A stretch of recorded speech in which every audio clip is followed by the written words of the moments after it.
Alhamdulillah, la haula wa la quwwata illa billah, amma ba'du. Bapak-bapak, ibu-ibu, saudara-saudara kaum muslimin rahimakumullah. Yang celakanya lagi, lahirlah budaya jilat-menjilat, upeti dan lain sebagainya asal tujuan bisa tercapai. Sementara itu yang miskin ingin cepat menjadi kaya, sedang yang kaya ingin menjadi lebih kaya lagi. Kalau boleh tidak hanya sekedar dia saja yang kaya, anaknya harus kaya, cucunya tidak boleh miskin dan kere, bahkan cucu daripada cucunya pun harus jadi orang-orang kaya. Ini keinginan yang wajar. Setiap orang tua tentu tidak ingin meninggalkan anak cucunya dalam keadaan miskin dan terlunta-lunta. Yang tidak wajar kalau keinginan itu membuat orang lalu menghalalkan segala macam cara, menyalahgunakan fasilitas yang dimilikinya, apalagi kalau dia berada dalam satu posisi di mana seharusnya dia memberikan contoh dan keteladanan. Maka akibatnya timbullah krisis wibawa, yang dari krisis wibawa ini mengendorlah disiplin.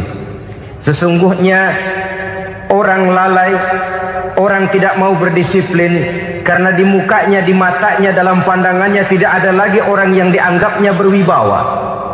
Dan wibawa itu hilang oleh karena orang merasa tidak ada keteladanan yang patut dijadikan contoh dalam kehidupannya. Inilah sesuatu yang kurang dirasakan di zaman kita sekarang ini. Bukan kurangnya teori, bukan kurangnya segala macam kaedah dan dalil, tetapi yang kita rasakan sekarang ini kurangnya contoh dan keteladanan dari orang-orang yang seharusnya memberikan contoh dan keteladanan itu. Berangkat dari sejarah dan kehidupan Rasulullah sallallahu alaihi wasallam, keberhasilan yang beliau peroleh, salah satu dasar utamanya ialah satunya kata dan perbuatan.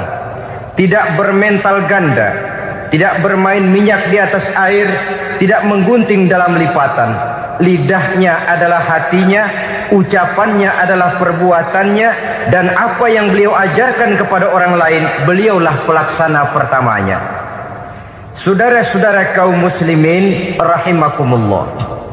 Sementara itu pada sisi lain, yang miskin ingin cepat menjadi kaya, maka ia terjebak dalam prinsip tujuan menghalalkan cara apapun saja dilaksanakan asal dia bisa segera menjadi kaya. Maka salah satu jalan yang banyak dilaksanakan orang untuk mencapai kekayaan tanpa harus peras keringat dan banting tulang seperti umumnya orang adalah melalui satu jenis permainan yang umumnya kita kenal dengan nama judi.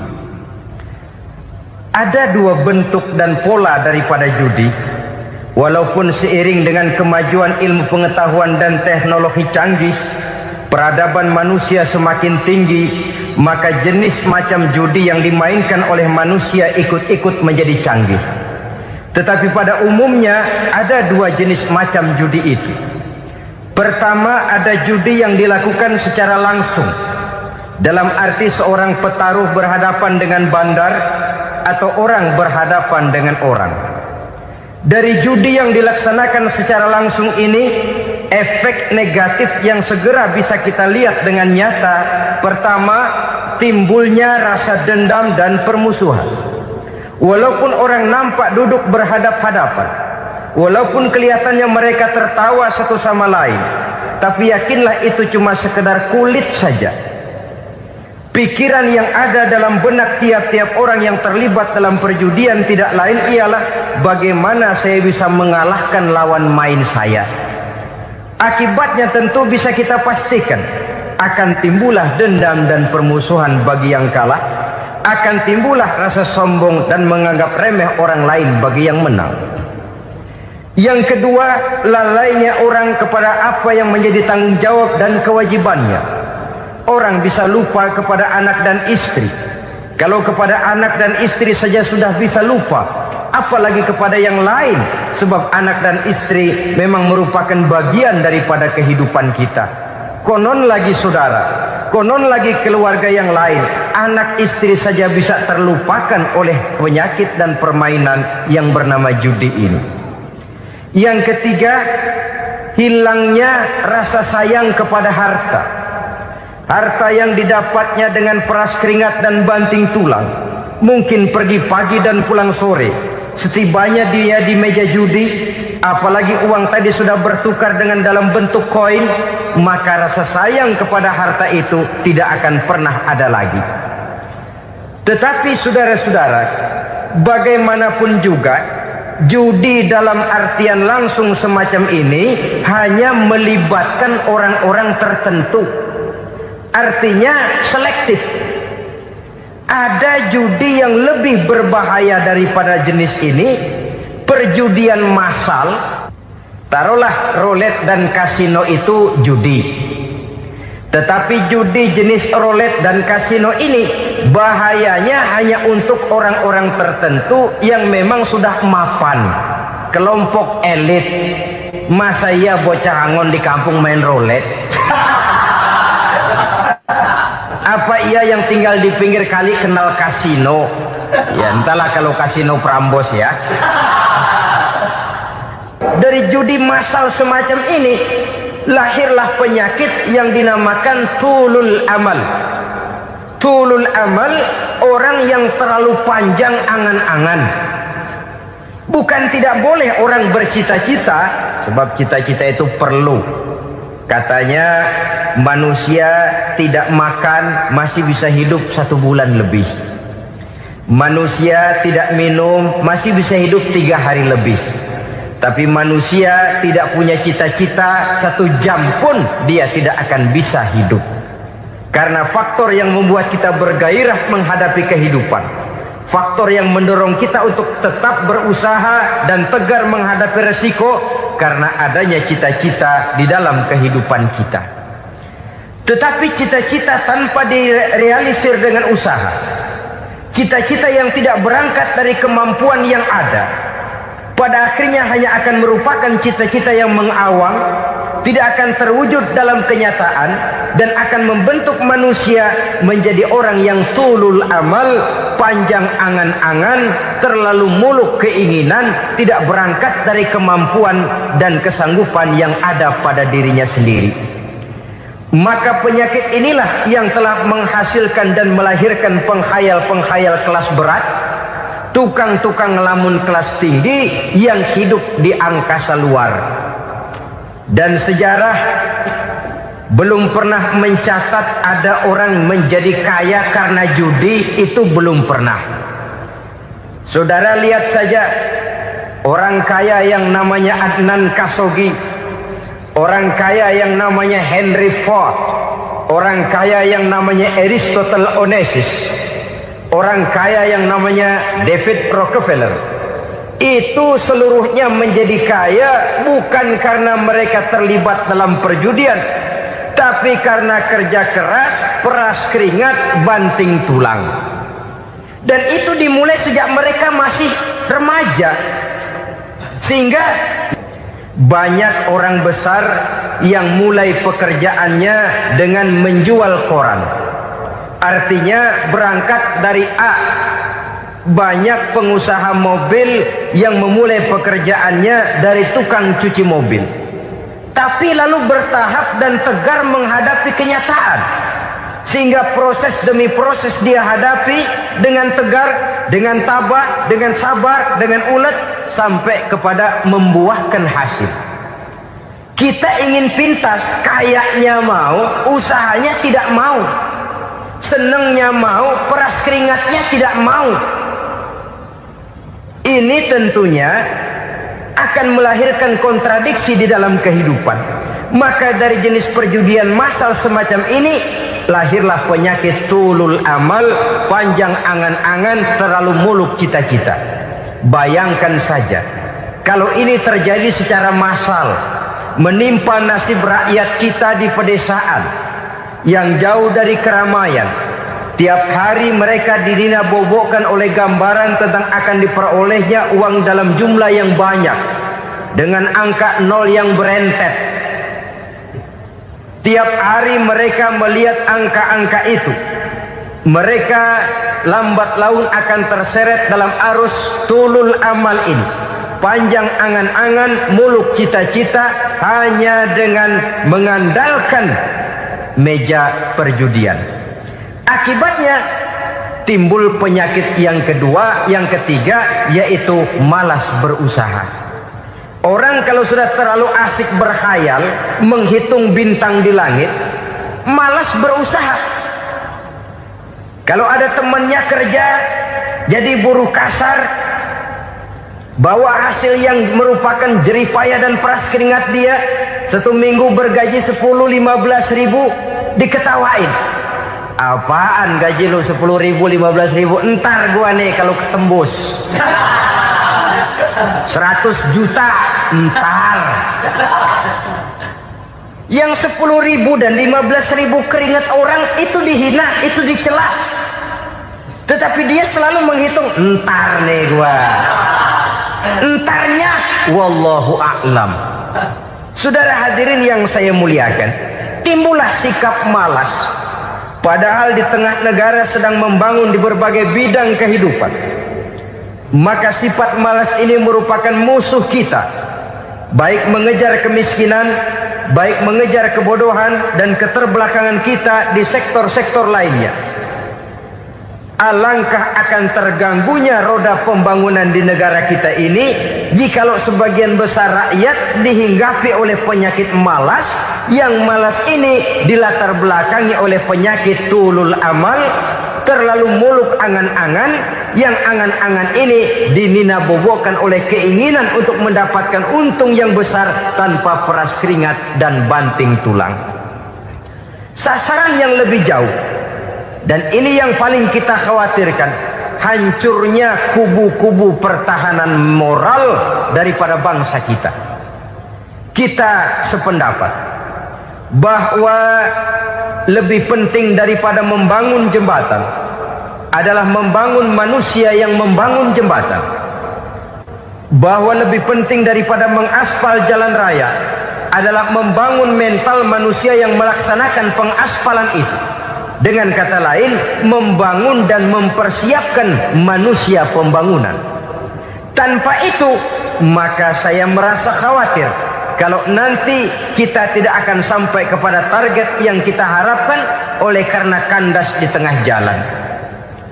Saudara-saudara kaum muslimin rahimakumullah, Islam sebagai agama yang mengajarkan manusia untuk berusaha dan mengeluarkan segala kemampuan untuk melaksanakan segala usahanya itu, sangat membenci sifat malas, sangat membenci sifat tulul amal atau panjang angan-angan. Dan oleh karena judi melahirkan dua sifat itu, Islam sangat menganjurkan pengikutnya untuk menjauhi segala macam jenis perjudian, baik yang terang-terangan maupun yang dilakukan secara samar-samar, tidak ketara, judi canggih sesuai dengan canggihnya teknologi daripada manusia itu sendiri. Ini adalah penyakit yang meracuni masyarakat manusia dari sejak berpribadi, bertetangga, berumah tangga, sampai kepada berbangsa dan bernegara. Dan kasus-kasus yang timbul sudah cukup banyak, yang tidak mungkin lagi kita katakan hanya sekedar bersifat kasuistis, bersifat kasus-kasus kecil saja. Sebelum riaknya naik ke permukaan, marilah kita membuat benteng untuk masing-masing pribadi muslim memelihara dan menjaga diri, jangan terseret dalam permainan yang bernama judi, apapun bentuknya, bagaimanapun cara dan ragamnya. Karena jelas bahayanya lebih besar daripada manfaatnya. Taruhlah kita barangkali kemarin-marin hanyut dalam arus perjudian, tetapi hendaknya kita bisa mengambil pelajaran bahwa seorang mukmin adalah seorang yang apabila dia melakukan kesalahan, dia segera sadar, dijadikannya pelajaran untuk tidak diulanginya lagi pada masa-masa yang akan datang. Dengan sikap semacam itu, kita tidak lagi akan mengulangi kesalahan-kesalahan lama, dan grafik kehidupan kita dari hari ke hari akan makin menunjukkan hal-hal yang baik dan positif adanya. Saudara-saudara kaum muslimin rahimakumullah, kalau ABRI masuk desa, rakyat beruntung. Kalau jaksa masuk desa, rakyat bahagia. Kalau koran masuk desa, rakyat ikut jadi cerdas. Tapi kalau judi masuk desa, rakyat kiamat. Pembangunan akan terbengkalai, roda perekonomian akan lesu. Karena mestinya orang membelanjakan uang untuk sesuatu yang dia perlukan, akhirnya dia belanjakan untuk sesuatu yang dia tidak perlukan, karena gambaran, khayalan akan mendapat keuntungan yang jauh lebih besar lagi. Padahal istilah orang-orang tua kita dulu, lebih baik makan singkong betulan daripada makan roti ngimpi. Artinya uang yang 1.000-2.000 rupiah itu lebih baik dibelikan beras, dimasak, makan bersama anak dan istri, terasa nikmat dan halalnya, ketimbang beli kertas lalu ngelamun, menghayal, menghitung yang bukan-bukan. Itu kertas dibolak madep ulon, dibolak madep mudik, diputar sana, diputar sini, akhirnya palanya ikut muter. Kira-kira apa yang cocok? Masih belum puas, kertas dilihat orang gila ditanyai. Sudah tahu waras, orang gila yang ditanya. Masih belum puas, nanya orang gila, tidur di kuburan. Allahu Akbar.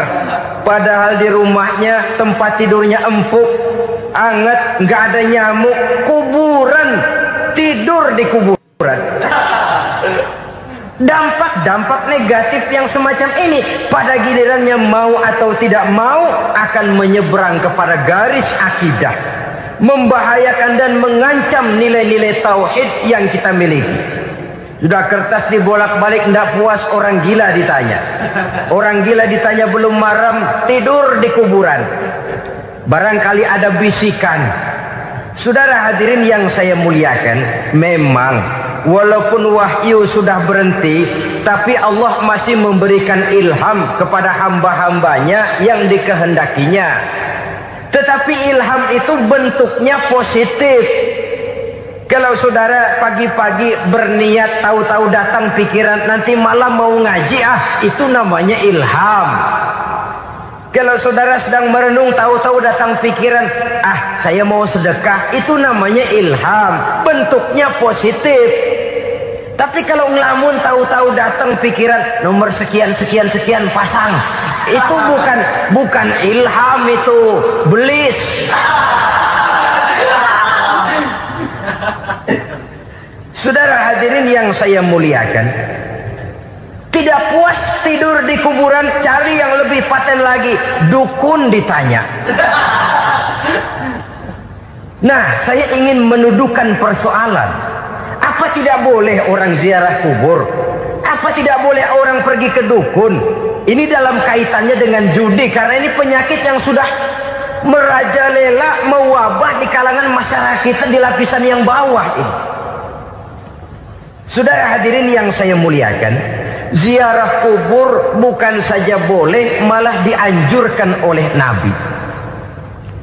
Tetapi ziarah kubur yang dianjurkan oleh Nabi itu dengan tujuan pertama, agar orang ingat kepada mati. Kafa bil mauti wa'izah, kata Nabi. Cukup dengan mengingat mati menjadi pelajaran bagi kamu semua. Maka etikanya diajarkan, kalau saudara ziarah kubur, sampai di depan pintu kubur itu kan, Assalamualaikum ya ahlal kubur wa inna insyaallahu bikum lahikun. Kami satu saat insya Allah pasti akan menyusul kamu. Kalau kamu sekarang berbaring di sini, satu saat kami akan berbaring di sini. Ziarah kubur mengingatkan orang kepada mati. Orang yang ingat kepada mati, gaya hidupnya lain dengan orang yang tidak ingat mati. Nah, orang kalau kalau nggak ingat mati, gaya hidupnya nggak terkontrol. Kalau dia berkuasa, Fir'aun, itu nggak ingat mati. Kalau dia kaya, Korun. Sudah gambarannya nggak merupakan gambaran-gambaran yang baik. Orang yang ingat mati, dia berkuasa, dia berlaku adil. Satu saat saya akan mati dan ini akan dimintakan pertanggungan jawab. Orang kaya ingat mati, dia akan jadi pemurah. Kenapa? Kalau saya diberikan ilmu, pertanyaan akhirat cuma satu, ilmumu kau amalkan untuk apa? Kalau saya diberikan umur panjang, pertanyaan akhirat cuma satu, umurmu kau habiskan di mana? Tapi jikalau saya diberikan harta, pertanyaan akhirat ada dua, hartamu kau dapat dari mana, kau belanjakan kemana? Depannya ditanya, belakangnya ditanya, dapat dari mana, dibelanjain kemana? Sebab dua-duanya berkaitan dengan kegiatan. Kadang-kadang dapatnya dari jalan yang baik, tapi keluarnya ke tempat yang tidak baik, itu pun tidak betul. Atau dapatnya dari yang tidak baik, tapi dibelanjakan untuk yang baik, itu pun tidak bisa diterima. Oleh karenanya, dengan mengingat mati, gaya hidup seseorang jadi terkontrol karenanya. Yang kedua, dianjurkan kita untuk berziarah kubur itu mendoakan orang-orang yang sudah meninggal. Mal mayyitu fi qabrihi illa kal gharikil mutaghawis, kata Nabi. Orang yang sudah meninggal itu di alam barzahnya adalah seperti orang yang tenggelam di lautan, menunggu doa dari keluarganya yang masih hidup. Apakah itu anaknya, kemenakannya, cucunya, dan lain sebagainya. Adapun yang kalau kita ziarahi itu kuburnya orang-orang yang kita tahu merupakan orang soleh, orang yang berjiwa bersih, yang kita kenal ketakwaannya kepada Allah Subhanahu wa ta'ala, tidak ada salahnya kita bertabarruk, asal jangan dengan satu keyakinan bahwa dia secara mandiri bisa mendoakan kita. Dia hanya bisa melakukan itu hanya dengan izin Allah. Nah, umumnya orang kalau sudah ziarah ke kubur-kubur keramat itu, Allahnya kelupaan. Itu yang dikhawatirkan merusak dan mengganggu akidah. Sehingga di awal-awal perkembangan Islam, Nabi pernah melarang orang ziarah kubur itu. Ini bisa kita simak dari hadis, kuntu nahaitukum an ziyaratil qabri fazuruha. Dahulu aku pernah melarang kamu untuk ziarah kubur. Adapun sekarang kalau mau ziarah, ziarahlah kamu. Kata-kata dulu aku pernah melarang kamu itu menggambarkan bahwa pada permulaan perkembangan Islam, nilai keimanan para sahabat masih rapuh, masih lemah, masih memerlukan pembinaan. Sehingga kalau mereka sering ke kubur, dikhawatirkan mereka minta kepada kubur. Nah, tetapi tatkala nilai keimanannya sudah mapan, sudah kuat, kata Rasul, fazuruha. Adapun sekarang kalau mau pergi berziarah, ziarahlah kamu.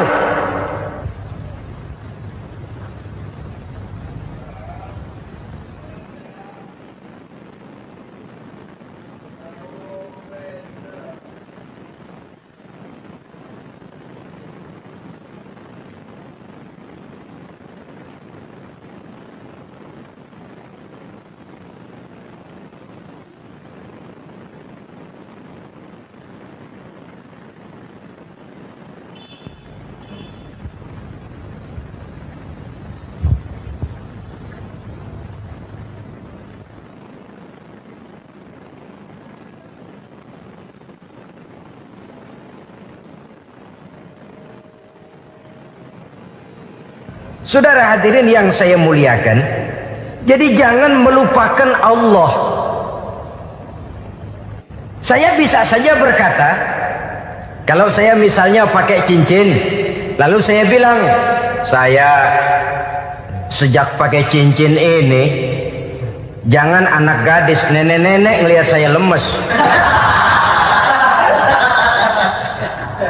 Atau sejak pakai cincin ini dagangan laris bener. Cincin itu yang menggelincirkan akidah. Untuk tidak tergelincir, orang harus tidak melupakan Allah. Dia bisa berkata, alhamdulillah Allah memberikan keistimewaan kepada batu cincin saya. Batu cincinnya tidak apa-apa, Allah yang memberikan keistimewaan. Ini dalam bentuk yang langsung. Dalam bentuk yang tidak langsung kita bisa lihat, misalnya kalau petani ditanya, ini bisa panen besar ini rahasianya apa, Pak? Oh, pupuk urea, pupuk urea. Nah, Allah nomor 16.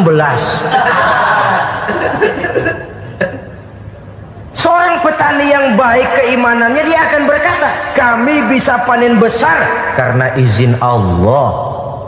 Lah, kalau pupuknya mah pakai pupuk urea, izin Allahnya dulu, baru kemudian pupuknya nyusul.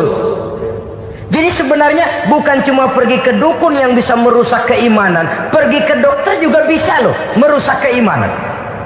Kalau berkeyakinan bahwa dokter itulah yang memberikan sembuh, kenapa akidah saudara tidak tergelincir karenanya?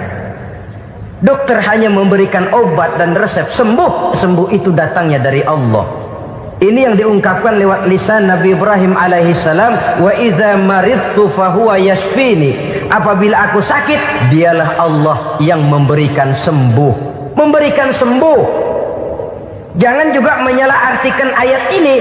Ada ayat begini sakit terus nekat. Udah nggak usah berobat dah, emang penyakit dari Tuhan. Ntar waktunya baik ya baik dah. Udah ampek terus dah. Orang yang berobat saja belum tentu sembuh, apalagi yang tidak berobat. Sama juga orang nggak sembahyang kita ajakin ngotot, lu juga yang sembahyang belum tentu masuk surga katanya. Lah yang sembahyang belum tentu masuk surga, bagaimana cengoran lu yang nggak sembahyang?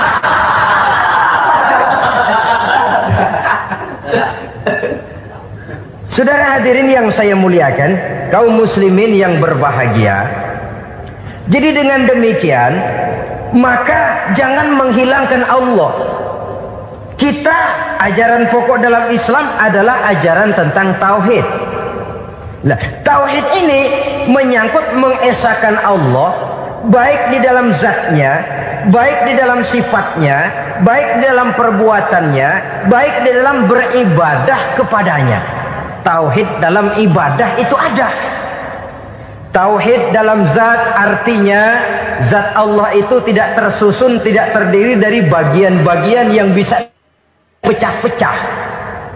Ya seperti kita ini kan ada kepala, ada kaki, ada tangan.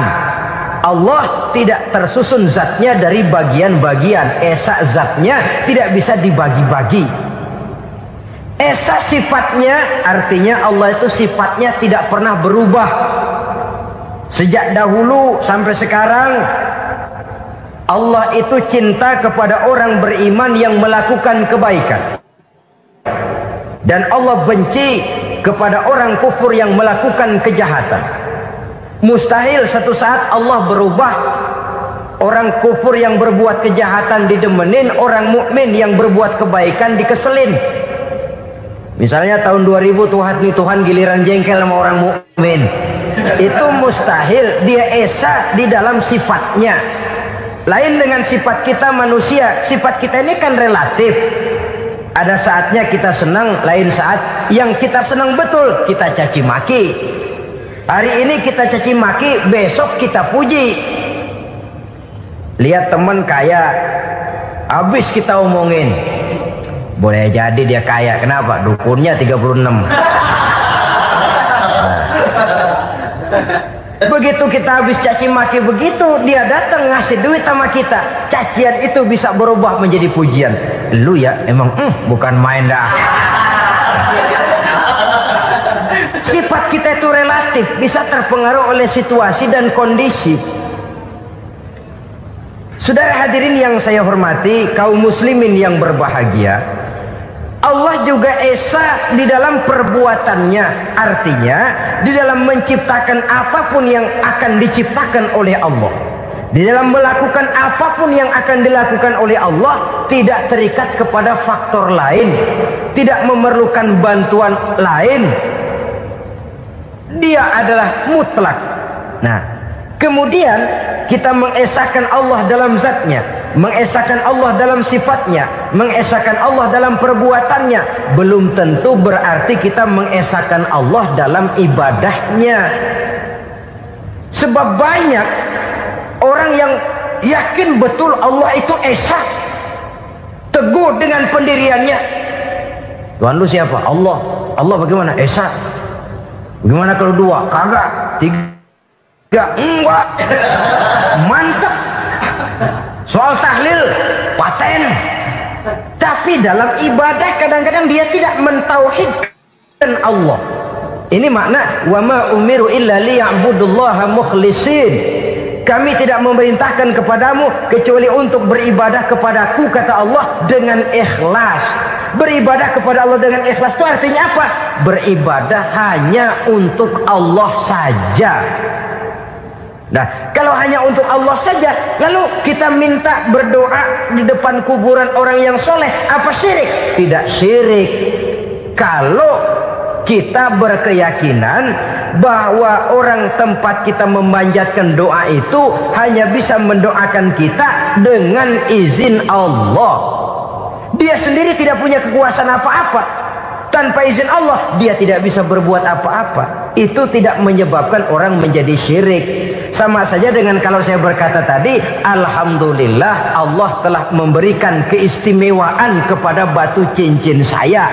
Apa salahnya Allah memberikan keistimewaan kepada benda-benda mati? Allah memberikan keistimewaan kepada Hajar Aswad, benda mati. Allah memberikan keistimewaan kepada Masjidil Haram, benda mati. Allah memberikan keistimewaan kepada Ka'bah, benda mati. Orang tawaf keliling Ka'bah, sembahyang di Masjidil Haram, sujud menghadap kepada Ka'bah, apakah jadi syirik? Tidak, kita tidak menyembah Ka'bahnya, kita menyembah yang punya Ka'bah itu. Nah, di sini kita lihat bahwa fungsi Ka'bah hanya merupakan wasilah. Tapi kalau Allahnya kita hilangkan, jadilah kita penyembah batu. Hanya saja batu itu berbentuk 4 bernama Ka'bah. Sa'i, orang yang melaksanakan haji, lari-lari antara Safa dan Marwah, amalan apa itu? Seakan-akan kita menghormati bukit-bukit, gunung-gunung. Tapi bukan itu yang kita tuju dalam pelaksanaan sa'i itu. Yang kita tuju adalah ini perintah Allah. Allahnya yang diutamakan. Maka hal semacam ini tidak menyebabkan orang menjadi syirik dan tergelincir dari tauhid. Tapi kalau ziarah kubur dengan niat cari buntutan, nomor yang cocok, ini niatnya saja sudah salah. Nah, kalau berangkat dengan niat yang salah, sampai di sana saya yakin, seyakin-yakinnya amalannya pasti salah. Lah, kubur yang diziarahin bukan kubur orang soleh. Ya mana ada orang soleh ngasih kode buntut. Ada juga orang salah. Orang soleh itu kadang-kadang dia nggak tahu kuburan siapa, nongkrong aja di situ. Memang sulit, saudara-saudara. Mental ya, namanya mental. Kalau memang mental sudah mental judi, apa saja bisa dijudiin. Jadi orang nggak perlu sebenarnya pemerintah terlalu gini, nggak usah. Kembali saja kepada mental. Kalau mental memang sudah mental judi, apaan aja bisa dijudiin. Pulang tengah malam nabrak babi, babi yang keluar nih.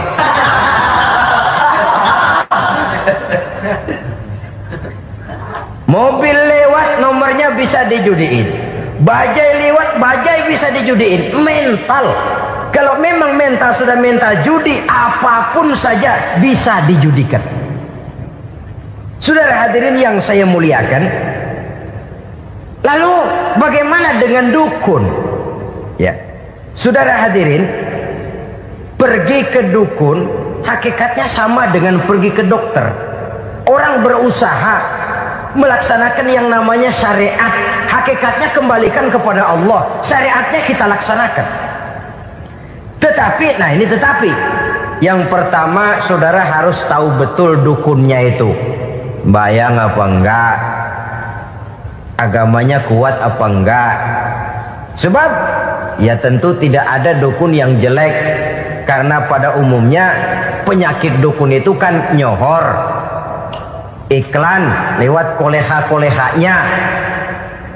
Kita bisul kecil datang, kita dukun, ah ini si kecil kemarin bisul kayak kelapa 5 menit baik. 5 menit padahal kemarin kagak ada yang datang. Diolah sedemikian rupa supaya orang mantap.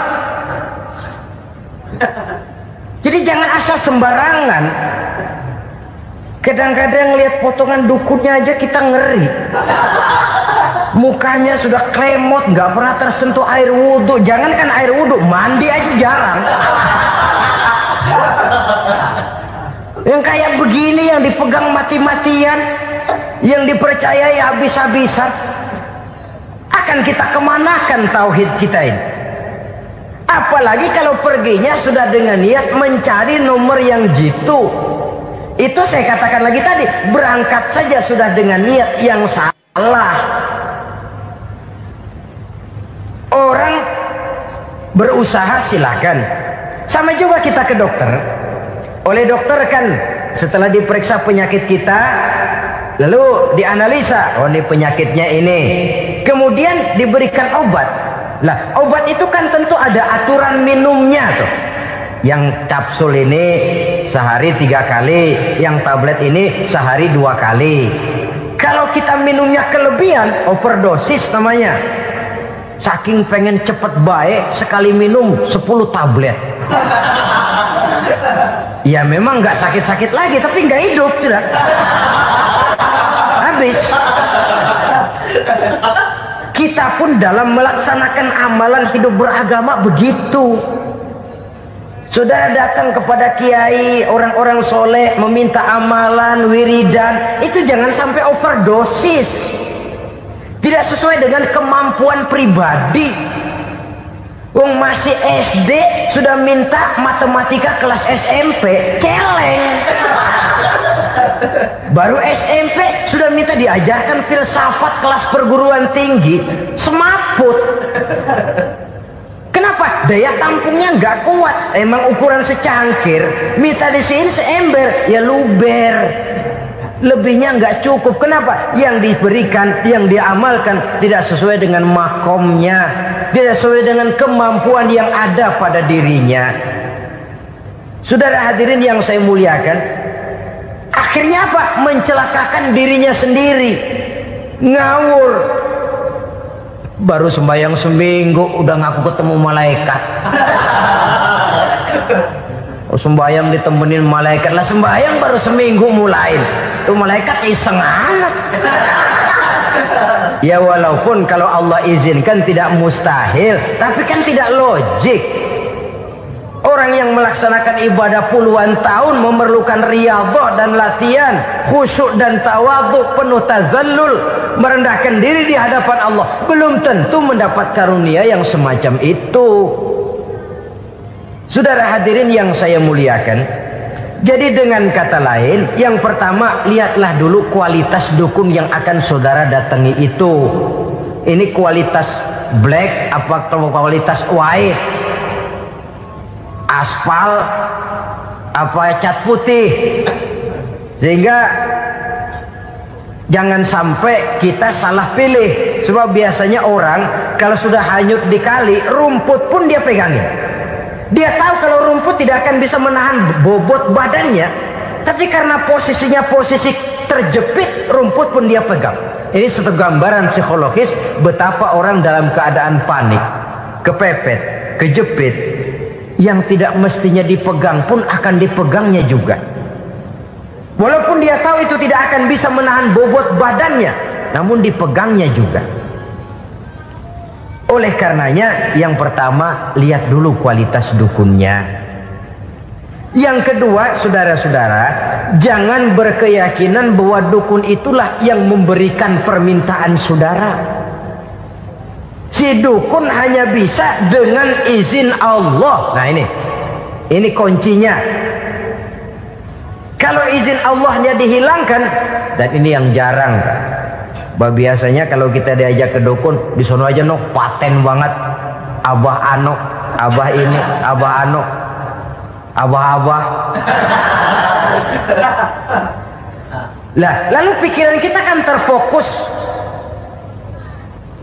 Dikala itulah kita mulai menyampingkan Allah. Di situ yang dikhawatirkan nilai tauhid kita jadi tergoyah karenanya. Bahwa orang yang kita datangi, yang kita kenal kesolehan dan ketakwaannya, hanya bisa memberikan pertolongan dengan izin Allah. Dengan izin Allah dia doakan kita dan doanya kabul. Dengan izin Allah dia penuhi hajat kita dan hajat kita jadi terlaksana, jadi kenyataan dengan izin Allah. Sebab Allah itu memberikan keistimewaan. Ada waktu istimewa, ada tempat istimewa, ada jam istimewa. Kenapa sih sedekah hari Jumat dengan sedekah hari Kamis pahalanya kok lebih besar hari Jumat? Karena itu waktu istimewa. Kenapa untuk sembahyang sunnah dianjurkan sepertiga malam yang terakhir? Karena itu waktu istimewa. Kenapa doa di Multazam, di dekat Hajar Aswad, di Hijr Ismail, di Raudhah dikabulkan Allah? Karena itu tempat istimewa.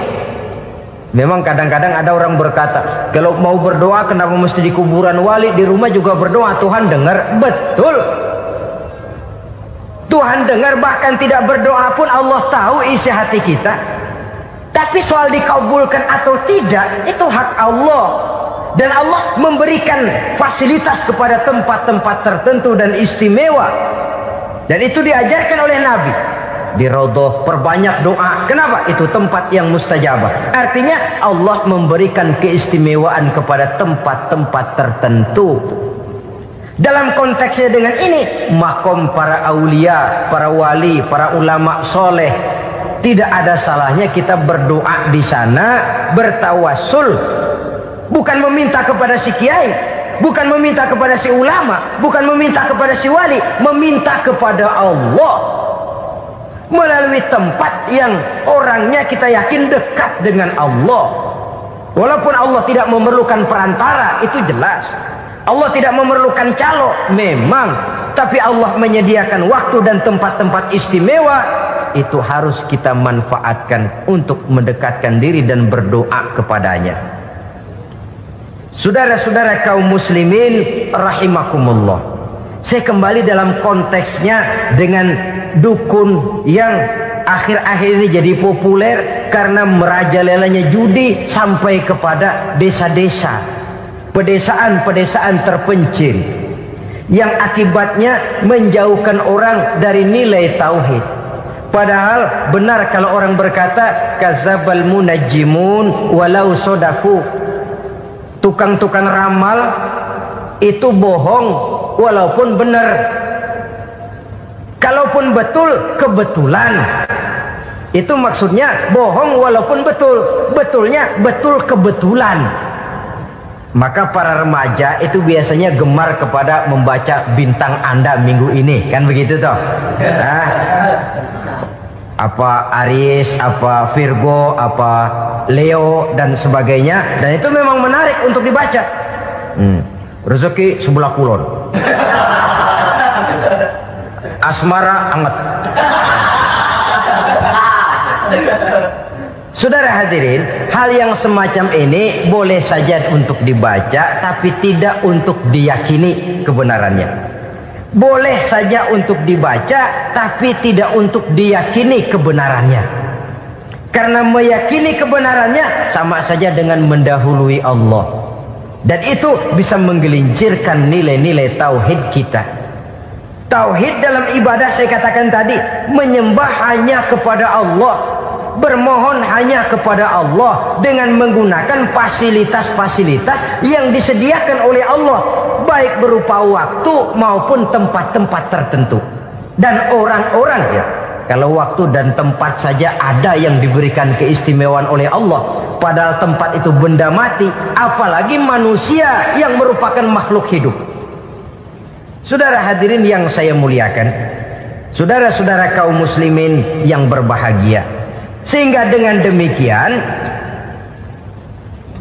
kita tetap menjaga nilai-nilai akidah Dan dengan ini syariat kita laksanakan tanpa membuang hakikat. Sebab hakikat tanpa syariat itu kosong. Syariat tanpa hakikat juga tidak ada tujuan. Yang penting hati bersih, nggak sembahyang nggak apa-apa. Mana bisa begitu, Mas? Kalau memang hati bersih nggak usah sembahyang nggak apa-apa. Nabi Muhammad dulu berhenti dong sembahyang. Sebab beliau orang yang hatinya paling bersih. Nah, orang yang hatinya paling bersih saja sembahyang yang nggak berhenti, masa kita lalu mau berhenti? Yang penting kan kita bisa dekat dengan Allah melalui perasaan, banyak-banyak ingat. Apa itu sembahyang? Macam-macam. Itu hakikat saja tanpa syariat ya tidak bisa. Syariat saja tanpa hakikat juga gerak lahir yang tanpa roh namanya. Kita melakukan sholat tapi kita tidak tahu untuk apa kita sholat dan kenapa kita sholat dan siapa yang kita sembah di dalam kita sholat. Sehingga dengan demikian keduanya tidak bisa terpisahkan satu sama lain. Seperti halnya kulit dan isi.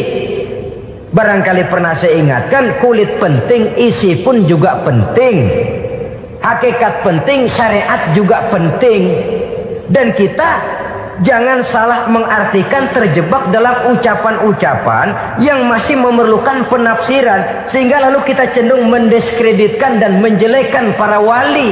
Misalnya ada ucapannya Syekh Abdul Qadir Jailani yang berkata begini, barang siapa yang masuk ke rumahku lalu ia memakan makananku maka ia akan masuk surga. Ini kalau ucapan ini dipahami secara apa adanya ya jelas orang bisa tergelincir. Tapi kalau ditafsirkan secara betul, siapa yang masuk ke dalam rumahku? Di mana rumah Syekh Abdul Qadir? Di mana umumnya rumah para wali? Di masjid. Jadi siapa yang masuk ke dalam rumahku? Masjid. Lah kalau sudah di dalam masjid, makanannya apa? Getuk. Tentu saja tidak. Kalau sudah di masjid itu ya makanannya ya wirid, zikir, tahajud, baca Quran, paling kurang i'tikaf. Jadi siapa yang masuk ke masjid lalu dia sujud, wirid, zikir, ya jelas saja surga. Jangan membaca ucapan ini lantas rame-rame nyari bekas rumah Syekh Abdul Qadir. Rame-rame masuk ya rumah kecil. Saudara hadirin, kita terlalu terpaku kepada materi ucapan dan melupakan filsafat daripada ucapan itu sendiri.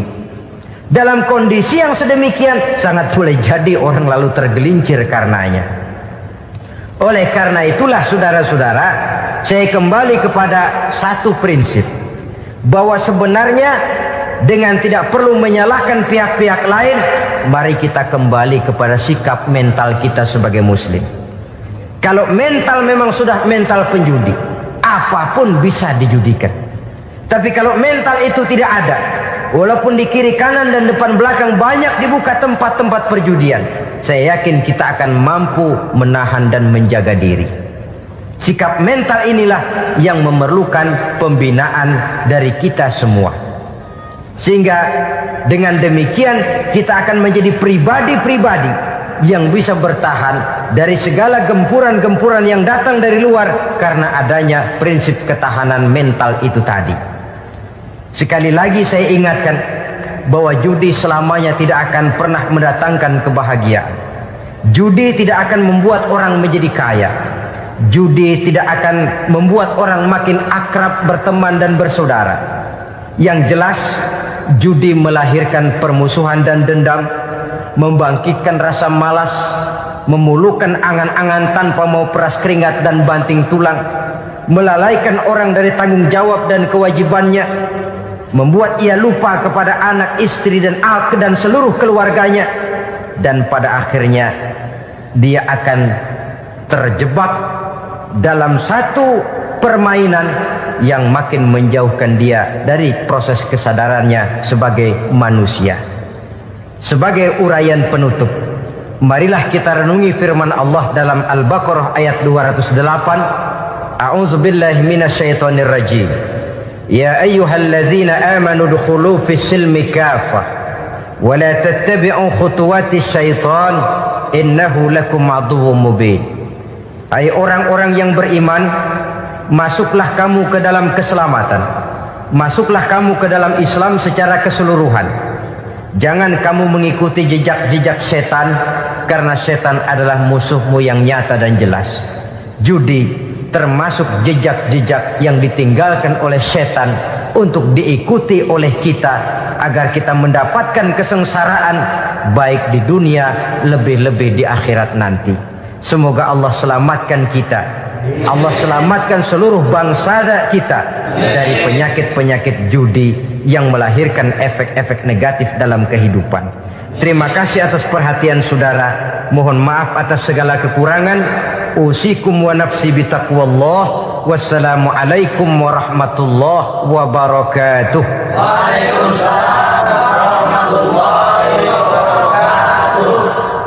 Bapak-bapak, ibu-ibu, saudara-saudara kaum muslimin rahimakumullah. Murai di dahan dan koko ayam di kandang. Dunia ini penuh dengan berbagai macam kesibukan. Sejak dari petani yang turun ke ladang, pedagang yang berangkat ke pasar, pelajar yang menuju sekolah, sampai kepada pegawai yang berangkat ke kantor, seluruhnya tidak lain untuk mencari sesuatu yang bernama bahagia. Setiap orang menginginkan kebahagiaan, dan tidak seorang pun menginginkan kesengsaraan dalam kehidupan ini. Namun nyatanya tidak setiap orang yang ingin bahagia mengetahui jalan yang harus ditempuhnya untuk sampai kepada kebahagiaan itu. Maka pada kesempatan pertemuan kali ini, saya ingin menyampaikan sebuah hadis dari junjungan kita baginda Nabi besar Muhammad sallallahu alaihi wasallam yang termuat dalam kitab Mukhtarul Ahadits An-Nabawiyah, di mana beliau bersabda, arba'un min sa'adatil mar'i. Ada 4 perkara yang merupakan tanda dari orang bahagia. Saya mau tanya, di antara saudara-saudara yang hadir di sini, apa ada yang kepengen jadi orang sengsara?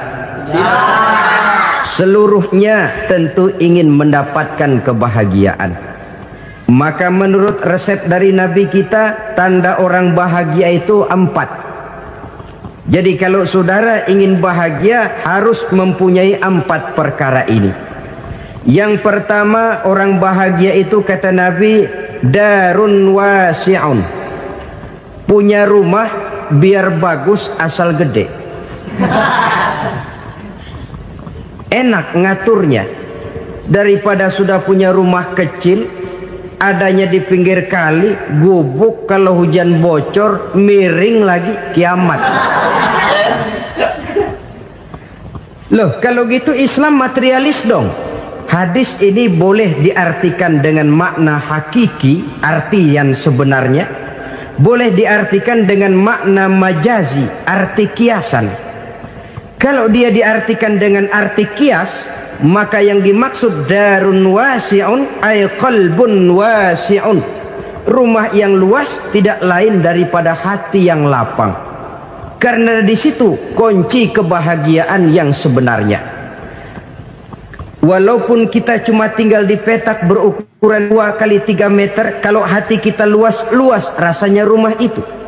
Tapi biar rumah kita halamannya saja puluhan ribu hektar, ada kolam renangnya, kamar tidurnya tidak lagi terhitung. Kalau hati yang menempati rumah itu sempit, maka akan terasa sempit jugalah rumah itu. Tempat bergantungnya tidak lain adalah hati. Marilah kita mencoba melihat berbagai pandangan orang tentang bahagia ini. Ada orang menyangka bahwa bahagia itu kalau dia mendapatkan harta yang sebanyak-banyaknya. Siapa yang banyak harta, dialah raja. Apa yang dia mau, seluruhnya bisa dibeli. Keamanannya, dia bisa menyewa petugas. Seluruh fasilitas untuk menyenangkan kehidupannya bisa dibeli.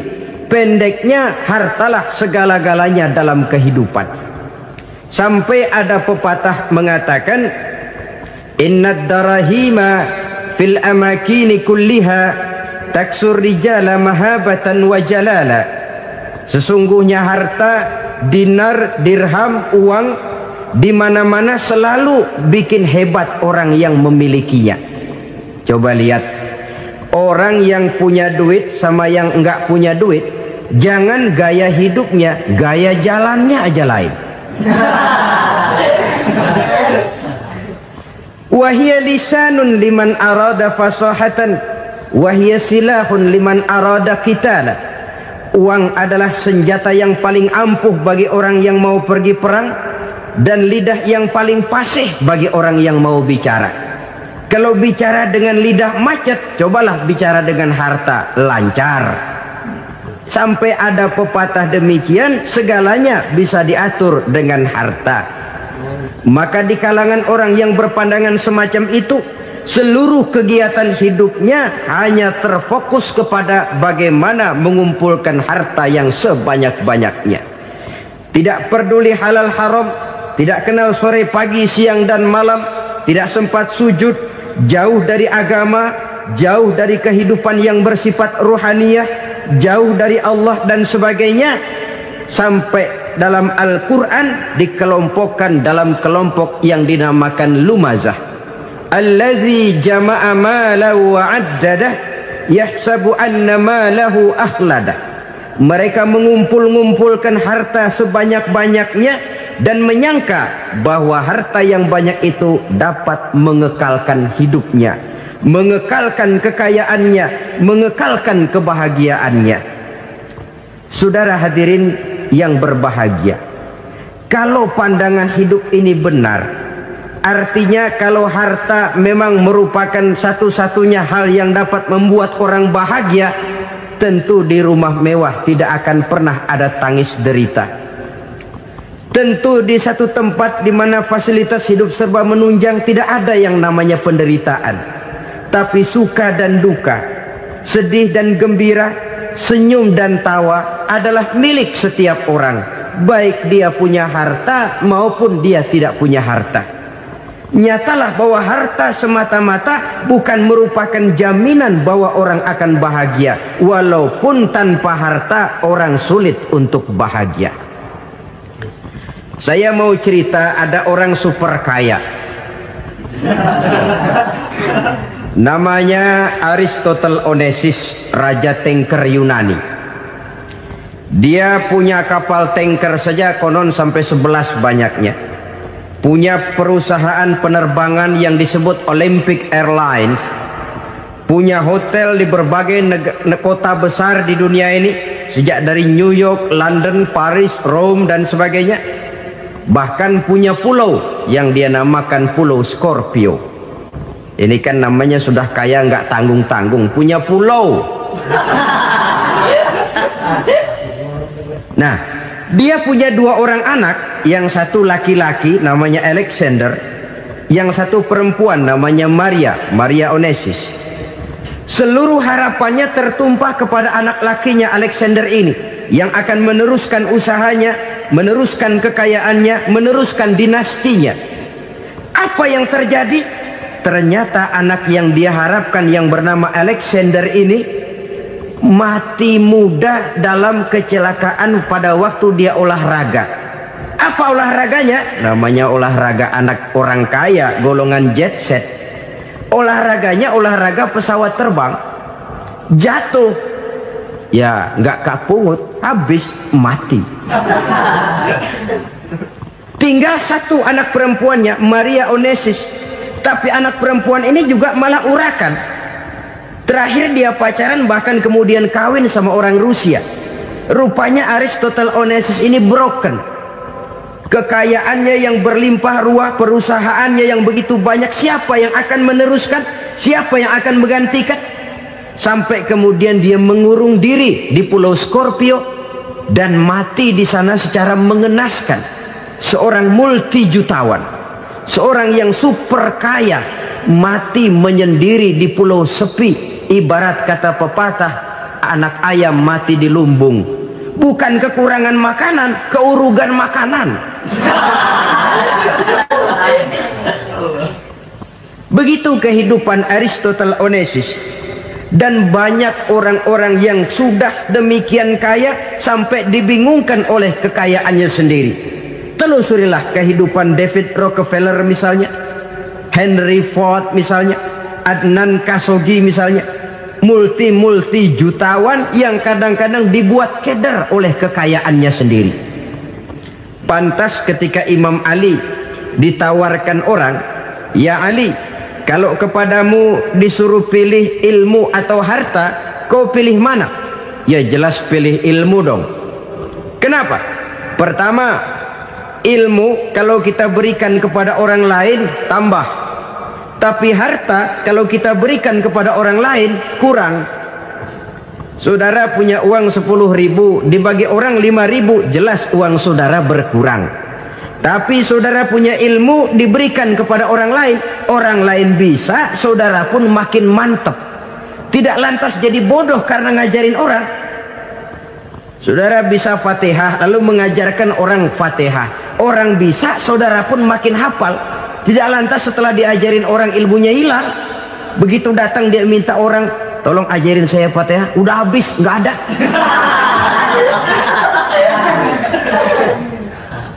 Yang kedua kata Imam Ali, ilmu menjaga kita. Kalau harta kita yang harus jaga. Makin banyak ilmu makin terpelihara diri seharusnya. Tetapi makin banyak harta makin bingung kita jaganya. Sampai kadang-kadang kalau perlu seluruh keliling rumah dipasangi alarm. Belum cukup disewakan anjing besar-besar, pasang di depan pintu, awas anjing galak. Masih belum cukup juga cari centeng tukang-tukang kepruk jaga rumah. Masih terasa belum aman, padahal rumahnya dikelilingi tembok besar. Di balik tembok ada pintu-pintunya tebal. Di balik pintu itu terbuka masuk kamar, kamar pun ada pintunya, pintunya pun kuat. Masuk ke dalam kamar ada lemari, lemarinya pun pintunya kuat, dikunci, kuncinya pun kuat. Tapi terhadap seluruhnya yang timbul cuma sekedar was-was saja. Kesimpulannya sekali lagi, tanpa harta orang memang sulit untuk bahagia. Tapi harta semata-mata tidak merupakan jaminan orang akan bahagia. Dengan hati yang luas, itu modal utama untuk mencapai kebahagiaan hidup. Orang yang hatinya luas, saudara-saudara, punya hati yang lapang, melihat kenyataan hidup ini, dia bersyukur senantiasa kepada Allah. Lantas tidak timbul hasud dan iri hatinya. Oleh karena itu, jiwanya selalu lapang. Kalau tidak, cupik hati namanya. Dangkal pandangan, tidak senang melihat orang lain dapat nikmat, dan itu sering dijadikan contoh. Kalau orang yang lapang dada, dia lihat tetangganya beli TV baru, dia berkata, "Alhamdulillah ya, tetangga kita beli TV, mudah-mudahan kita bisa ikut nonton." Lapang dadanya. Tapi orang yang sempit hati, lihat tetangga beli televisi, meriang. Enggak diapa-apain, meriang. Besoknya dengar tetangga beli motor, makin sakit, ke rumah sakit. Lalu di rumah sakit dengar tetangganya beli mobil, mati. Disiksa oleh perasaannya sendiri. Orang kalau hati sudah sempit dalam hidup, kemanapun dia pergi, sempit rasanya medan kehidupannya. Kemudian kita melihat juga ada orang yang menilai bahwa bahagia itu katanya kalau punya kedudukan yang tinggi, pangkat yang agung, wibawa yang besar. Mungkin betul, tapi mungkin juga tidak. Bergantung kepada hati orang yang punya pangkat itu. Sama dengan harta tadi. Harta akan membawa bahagia kalau dia jatuh ke tangan orang yang berhati lapang. Tapi harta akan jadi bencana kalau jatuh ke tangan hati orang yang sempit. Pangkat akan membawa bahaya kalau jatuh di tangan hati orang yang sempit. Lebih dari itu, kenyataan mengajarkan kepada kita bahwa ternyata pangkat dan jabatan tidak selamanya memberikan kebahagiaan dalam kehidupan. Bahkan resikonya kelewat besar. Beberapa bukti kita bisa ambil dari para pemimpin dunia yang menjadi korban lantaran pangkat dan jabatan yang disandangnya. Saudara ingat Presiden Abraham Lincoln dan John Kennedy dari Amerika dibunuh orang. Park Chung-hee dari Korea Selatan, Ziaur Rahman dari Bangladesh, Anwar Sadat dari Mesir, terakhir Indira Gandhi dari India, menjadi korban dari pangkat dan jabatan yang disandangnya dari orang-orang yang tidak senang dia memegang jabatan itu. Dia akan mudah mengundang bencana, sehingga pantas kalau seorang presiden terkemuka Amerika, Harry Truman namanya, dia mengatakan jabatan presiden itu, kata dia, seperti orang nunggang macan, naik macan, harus kita taiki, kalau enggak dia bakal nerekam kita, ngeri katanya. Adapun orang yang hatinya lapang, kalau dia menerima pangkat dan jabatan, dianggapnya itu satu kesempatan untuk berbuat baik.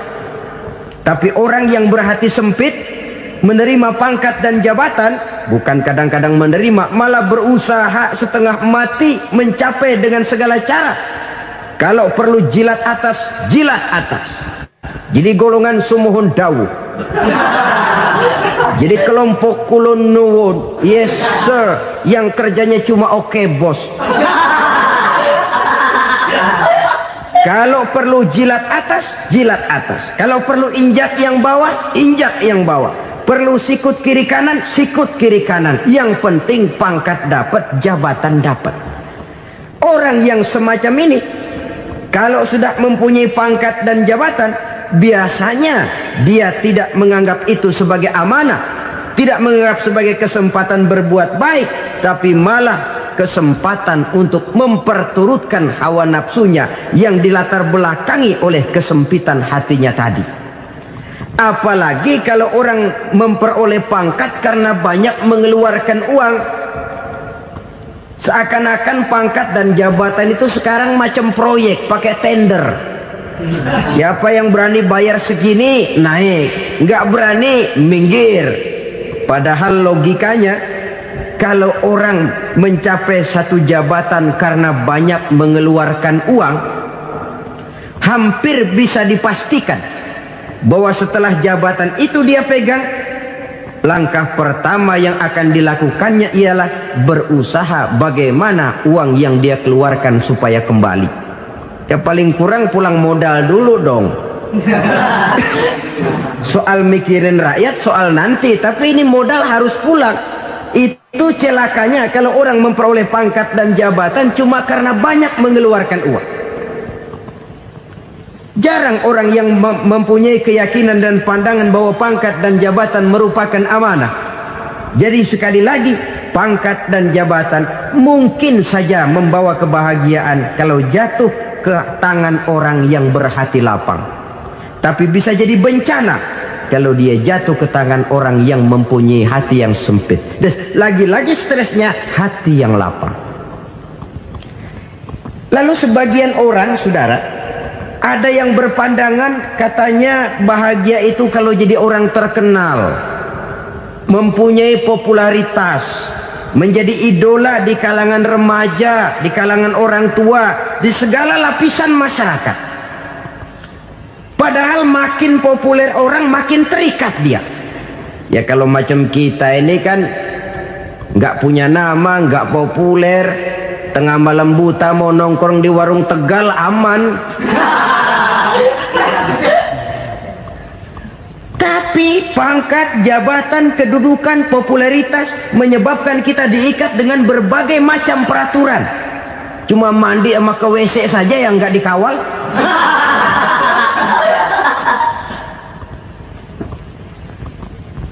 Benarkah popularitas, ketenaran membawa kebahagiaan? Mungkin, ya, tapi mungkin juga tidak. Kenapa? Banyak orang-orang populer yang mengakhiri hidupnya secara tragis. Kita ambil beberapa nama. Di Amerika tahun 60-an ada bintang seksi paling terkenal yang dijuluki seks bom, bom seks. Sampai sekarang jadi legenda, namanya Marilyn Monroe. Singkatan doublenya itu inisialnya MM, Marilyn Monroe. Terkenal, top, sampai dia mati tahun 62. Namanya sekarang masih saja dibicarakan orang. Kenapa dia bunuh diri? Tidak punya hartakah dia? Banyak.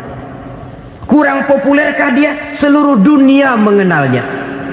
Sejak rakyat kecil sampai pejabat tinggi dia punya hubungan. Kenapa? Jenuh. Dia terlahir dalam keadaan yatim. Setelah itu tidak lama dia berangkat remaja, ibunya meninggal. Pindah dari wanita asuh ke wanita asuh sampai 12 orang ibu angkatnya. Dan kekecewaan yang paling parah, setiap laki-laki yang dekat dengannya hanya seperti kapal berlabuh. Datang dan pergi silih berganti. Padahal dia merindukan seseorang yang bisa melindungi hidupnya. Dia rindukan itu dan dia tidak pernah menemukan. Itu yang akhirnya menyebabkan dia minum pil tidur kelewat dosis.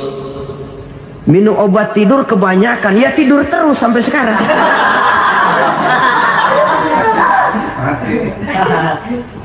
Dia mengakui, saya telah memiliki ketenaran, tapi saya tidak pernah hidup dalam ketenaran itu. Saya pandai main sandiwara, tapi saya ingin hidup dalam alam yang real sebagaimana umumnya orang. Itu yang dia rindukan. Menyusul jejak yang namanya Marilyn Monroe ini, Billie Holiday, saudara kenal tentu. Di rumah sakit dirawat. Dia juga minum obat overdosis, mati lagi. Jimi Hendrix minum obat tidur overdosis kelewat batas, mati lagi. Lalu yang menghanyutkan diri di danau, Janis Joplin dan Brian Jones. Ini orang-orang populer, orang-orang terkemuka yang mengakhiri hidup secara tragis. Bukan karena tidak terkenal, mungkin karena sudah saking terkenalnya. Contoh paling belakangan, Bruce Lee. Wah, ini tukang-tukang keprok tentu kenal siapa dia. Sampai sekarang pun tabir kematiannya masih merupakan misteri. Dan yang masih hidup juga menunjukkan gejala yang aneh. Michael Jackson, rumahnya di Beverly Hills itu dijaga sedemikian rupa, dan dia selalu curiga kepada setiap makanan harus steril, bersih dari segala macam kimia. Kemana dia pergi, itu tukang-tukang keprok sudah selalu menjaga dan mengawal, dan dia seakan takut menunjukkan mukanya yang asli. Hingga kalau tampil ke tengah di luar show, dia kadang memakai pakaian yang tidak menunjukkan dia yang sebenarnya. Takut dikenali orang. Ternyata popularitas sering jadi momok yang meracuni kehidupan manusia. Oleh karena itu, benarlah junjungan kita pada saat beliau mengajarkan orang akan bahagia kalau dia mempunyai hati yang lapang. Nah, sekarang masalahnya untuk mendapatkan hati yang lapang, caranya bagaimana? Kita kembali kepada konsep Quran. Allah mengajarkan, ala inna bidzikrillahi tatmainnul qulub. Ketahuilah bahwa dengan banyak mengingat Allah, hati akan tenang, jiwa akan lapang. Dengan kata lain, dekat dengan agama, merasakan kehadiran Allah dekat dalam hidup. Itu muara pertama untuk mencapai hati yang lapang. Ala inna bizikrillahi tatmainnul qulub. Jangan macam orang sekarang ingin mendapatkan ketenangan lalu tapak di puncak gunung, di gua-gua, di tempat sepi. Iyalah kalau nggak ada ular. Kalau tergigit ular berbisa, ketenangan belum, mati jelas itu. Islam positif untuk mendapatkan ketenangan. Ala inna bizikrillahi tatmainnul qulubi. Bahwa ketahuilah bahwa dengan banyak mengingat Allah, hati akan tenang, jiwa akan lapang, nuansa pikiran akan luas. Karena yang namanya bahagia ada dimanapun manusia berada. Di kampung ada bahagia, di kota ada bahagia, di ngarai, di lembah, di gunung, di hutan, di lautan, di angkasa luar, dimanapun bahagia itu ada kalau kita bermodalkan hati yang lapang ini. Dan hati akan lapang kalau kita dekat dengan agama.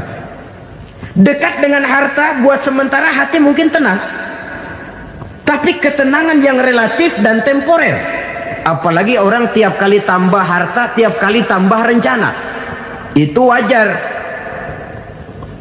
Mungkin sebelumnya saudara berpikir, kalau punya duit 5.000 enak nih. Begitu punya duit 5.000, aduh sayang kalau 10.000 aja. Tiap kali tambah harta, tiap kali lain rencana. Makin banyak rencana, makin menjauhkan kita dari yang namanya ketenangan. Padahal ketenangan merupakan unsur utama untuk mencapai bahagia. Dan ketenangan itu bermuara dalam hati manusia. Tengoklah kehidupan ini. Orang yang banyak harta dengan orang miskin, berbedakah rasa sakit yang mereka tanggungkan? Rasanya tidak. Walaupun si kaya tidur di kasur empuk berselimutkan sutra mahal, sementara si miskin meringkuk di balai bambu yang keras dan kasar. Apabila maut datang, dia juga tidak pernah pilih bulu. Maut datang menjemput si kaya di singgasana keemasannya, dikelilingi oleh para pengasuh, dayang dan inang serta para pengawal. Dan maupun datang menjemput si miskin papa sehingga ia tergelepar di tepian jalan. Kedua-duanya bernama mati. Kalau nyata bahwa sakit yang ditanggung si kaya tidak beda dengan sakit yang ditanggung si miskin, bukan harta semata yang membuat orang bahagia. Hati yang tenang, jiwa yang lapang penuh kedamaian karena banyak berzikir dan mengingat Allah, itu merupakan modal utama untuk mencapai sesuatu yang bernama bahagia.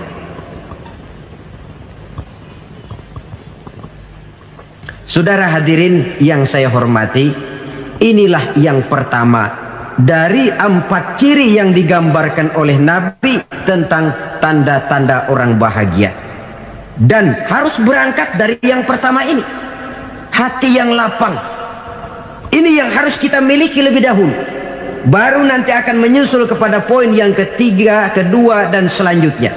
Sebab kalau hati sudah terisi dengan jiwa yang lapang, seluruh persoalan insya Allah akan bisa kita atasi dengan sebagaimana mestinya. Yang kedua sekarang, tanda orang bahagia menurut baginda Nabi, markabun syariah. Orang bahagia itu, kata beliau, punya kendaraan biar cepat asal lancar. Artinya kemana dia mau pergi mudah. Apa maksud hadis ini? Kalau kita kaji lebih dalam, kendaraan itu kan alat transportasi. Transportasi tidak lain adalah usaha memudahkan komunikasi. Pindah dari situ kepada teori bahwa manusia adalah zon political, makhluk bermasyarakat yang tidak bisa memenuhi kebutuhan hidupnya secara sendirian.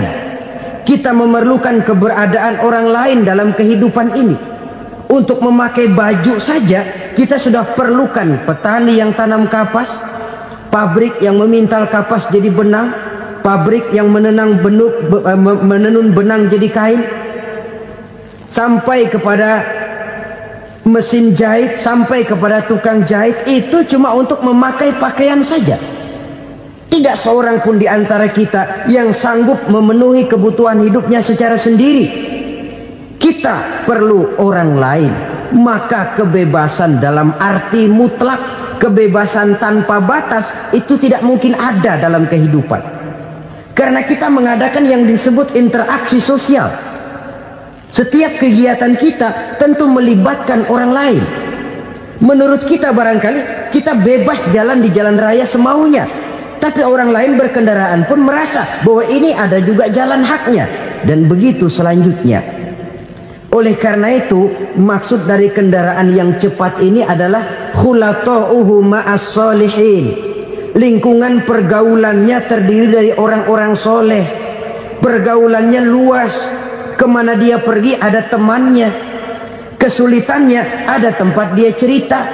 Dan kesulitan kalau sudah diceritakan kepada orang lain, taruh kata orang itu tidak bisa menolong, namun menceritakannya kepada orang yang kita percayai, kan paling kurang sudah mengurangi beban jiwa, mengurangi tanggungan batin, merasa masih ada tempat kita cerita. Maka lebih baik orang awam yang mau bergaul ketimbang orang setengah alim tapi ngunci pintu. Sebab nantinya akan timbul sikap picik, cupik pandangan, dan tidak luas menghadapi kenyataan dalam kehidupan ini. Namun yang harus kita garis bawahi, pergaulan memang mesti luas. Namun jangan sekali-kali lupa bahwa pergaulan sangat besar pengaruhnya dalam ikut membentuk kepribadian manusia. Sehari-hari bisa kita bilang, kalau kita dekat sama tukang minyak wangi, sekalipun nggak dibagi minyaknya, baunya tentu dapat. Betul? Betul. Tapi dekat sama tukang elas, walaupun nggak kena apinya, asapnya mesti kena. Kalau Syauqi mengatakan lebih jelas lagi, man asyaral asyrafa asa musyarrafan wa muasyiral anzali ghairu musyarrafin. Awalam taral jildal hakira muqabbalan bisagri lamma sara jildal mushaf. Siapa yang bergaul dengan orang mulia, dia bakal ikut menjadi mulia. Tapi siapa yang berteman dengan orang hina, dia tidak bakal ikut menjadi mulia. Tidakkah kau lihat, kata Syauqi, kulit kambing yang hina pun dicium orang ketika menjadi kantong Quran. Kulit kambing hina, kalau dia sendirian gak ada yang mau cium. Tapi begitu dia bergaul dengan Quran, menjadi kantong Quran, dipakein minyak wangi, ditaruh di tempat yang tinggi, mau diambil dicium dulu, dibawa dengan penuh hormat dan hati-hati. Kulit kambing yang hina lantaran berteman dengan Quran, numpang mujur. Tapi coba lihat kalau kulit kambing berteman dengan kayu, jadi beduk, habis. Zohor dikemplang, asar dipukul. Itu pun sedikit saja, cuma salah milih teman. Yang temannya Quran dihormati orang, yang temannya kayu lantaran jadi beduk, gelap-gelap subuh orang udah kemplangin.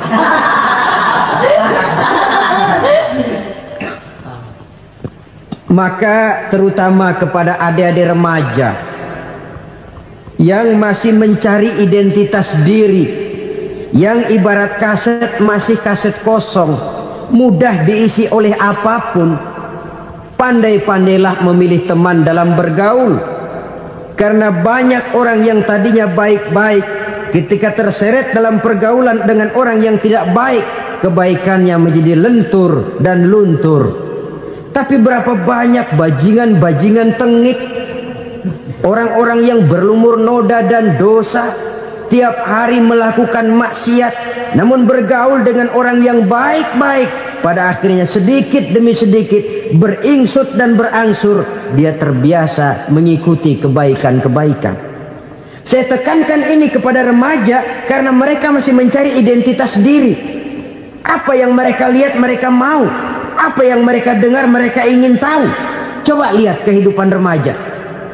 Pulang nonton film Rambo, pengen jadi Rambo, gagah, maunya belekai melulu. Pulang nonton film Superman, pengen bisa terbang. Pulang nonton India, nyanyi melulu. Wajar, mereka masih mencari identitas diri. Saya ini sebenarnya siapa? Lingkungan, pergaulan akan membentuk itu. Karena itu pandai-pandailah bergaul, karena ia sangat besar pengaruhnya dalam ikut membentuk kepribadian manusia. Apalagi sifat yang jelek lebih cepat menularnya ketimbang sifat yang baik. Sifat yang baik, watak yang soleh itu lambat sekali untuk menular. Tapi yang tidak baik, kan prosesnya mah kalau remaja biasanya mula-mula dengar. Karena dengar lalu pengen tahu. Karena pengen tahu lalu ngeliatin. Begitu ngeliatin kan pengen nyobain. Setelah nyobain ketagihan. Nah, ini prosesnya. Yang namanya ganja, morfin, narkotik awalnya kan begitu. Mula-mula denger katanya kalau sudah fly to the sky, sudah melayang ke langit katanya, disitulah puncak kebahagiaan. Mulanya cuma denger. Karena denger pengen tahu. Karena pengen tahu lalu ngeliat, kumpul sama orang yang suka ngeganja. Setelah ngeliat, nah pengen ngerasain. Begitu ngerasain enak juga, ketagihan. Kalau sudah ketagihan jadi penyakit kronis, bisa merembet kepada yang lain. Iya, kalau orang tuanya mampu untuk beli morfin, beli ganja. Kalau tidak kan pikirannya ngayap, jemuran siapa ya gue sahabat. Timbullah perbuatan-perbuatan negatif yang bermula dari salah pergaulan. Apalagi buat adik-adik remaja yang tinggal di kota-kota besar, yang pengaruh budaya, pengaruh kesenian, pengaruh struktur kehidupan yang nampak makin individualistis, di mana persaingan tajam, tensi ekonomi tinggi, orang mudah mengalami stres. Pandai-pandailah dalam bergaul, sekali lagi karena ia sangat besar pengaruhnya dalam ikut membentuk kepribadian manusia. Orang bahagia punya kendaraan yang cepat, artinya punya pergaulan yang luas, dan lingkungan pergaulannya terdiri dari orang-orang yang soleh. Kemana dia pergi ada teman, kesulitannya ada tempat dia cerita.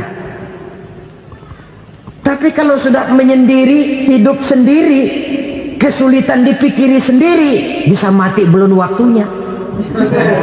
Tidak ada tempat berbagi rasa, tidak ada tempat bercerita, tidak ada tempat mengurangi beban dalam kehidupan. Pantas betul kalau Islam sangat menggalakkan dan menganjurkan orang kalau sudah sampai waktunya itu untuk melangsungkan nikah. Kata Nabi, ya ma'syaras syabab man istata'a minkumul ba'at falyatazawwaj. Hai para pemuda, kalau sudah mampu memberi nafkah, kawinlah, nikahlah kamu. Kenapa? Sudah ada teman hidup, tempat berbagi rasa. Kesulitan kalau ada tempat cerita akan lebih ringan ketimbang kita telan sendiri, walaupun bobot kesulitannya sama beratnya. Saudara-saudara kaum muslimin rahimakumullah, inilah ciri yang kedua, punya kendaraan biar cepat asal lancar. Kemana kita mau pergi gampang. Dengan kata lain, setelah hati yang luas, pergaulan yang luas. Dua. Yang ketiga sekarang, tanda orang bahagia itu menurut Nabi, misbahun mudhi'un, punya lampu yang terang. Oh, itu enggak problem. Sekarang sudah zamannya listrik masuk desa, Pak. Lampu sudah terang semua. Betul, kalau itu yang dimaksud. Tapi tidak cuma itu. Karena lampu yang dimaksud di sini, lampu yang akan menerangi seluruh perjalanan hidup. Dan perjalanan hidup itu sudah dimulai sejak kita terlahir ke alam ini, sampai masuk ke alam barzah, kumpul di padang mahsyar, sampai ke akhirat. Lampu yang menerangi itu yang diperlukan.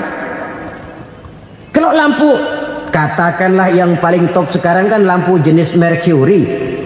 Taruhlah itu di rumah kita, dia cuma menerangi rumah kita, menerangi hati pun tidak sanggup. Bila kita masuk ke alam barzah, alam kubur, sanggupkah si Mercury yang begitu terang menerangi alam barzah kita? Tidak sanggup lagi. Sanggupkah lampu yang ratusan watt, bahkan puluhan ribu watt menerangi kehidupan di padang mahsyar? Tidak akan sanggup lagi. Kalau demikian, yang dimaksud lampu yang terang di sini apa? Tidak lain amal soleh, kebajikan yang kita lakukan dalam hidup. Itu yang akan jadi lampu penerang. Di dunia nama kita akan terang. Jasad kita boleh hancur terkubur tanah, tapi nama kita akan dikenang orang. Begitulah kalau orang meninggalkan kebajikan dalam hidup seperti sekarang. Ribuan orang tiap saat berziarah ke kubur Imam Syafi'i, ke kubur Imam Malik, ke kubur Imam Ghazali. kubur orang yang baik-baik, orang yang soleh-soleh. Kebajikannya yang ditinggalkan, yang mengukir namanya dengan tinta emas. Sehingga saudara sudah terbaring di alam kubur, orang lewat, Allah, ini kuburannya Fulan bin Fulan, dulu ini kebaikannya Masya Allah, saya ikut merasakan. Mari kita mampir sebentar, kita Fatihah. Mohon disampaikan Allah pahalanya kepada almarhum. Al-Fatihah.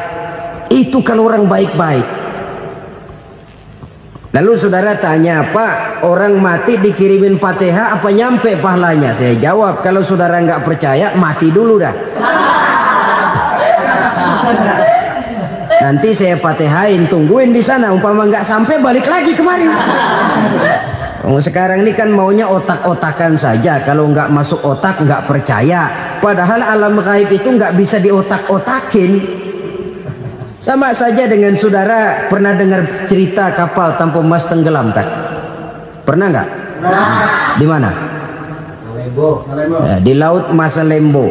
Begitu ke tanpa emas tenggelam, ratusan penumpang itu terjun ke laut, dipermainkan gelombang, berjuang menghadapi maut itu. Orang lagi timbul tenggelam di lautan, dihantam ombak, kita tengokin pakai helikopter. Pak, lagi timbul tenggelam ya? Iya, tolongin. Jangan khawatir Pak, nih saya kirim intan Pak, harganya 10 juta. Kira-kira orang yang timbul tenggelam di laut seneng nggak? Tidak. Kan mahal toh intan 10 juta. Kenapa dia nggak senang? Karena intan 10 juta dalam kondisi seperti itu tidak sanggup menyelamatkan dia. Dia akan girang kalau dikirimin ban mobil bekas, dikirimin papan terentang atau bambu. Intan yang 10 juta dia nggak girang. Ban mobil bekas yang 1000 perak, tuh pegang, itu yang dia girang betul.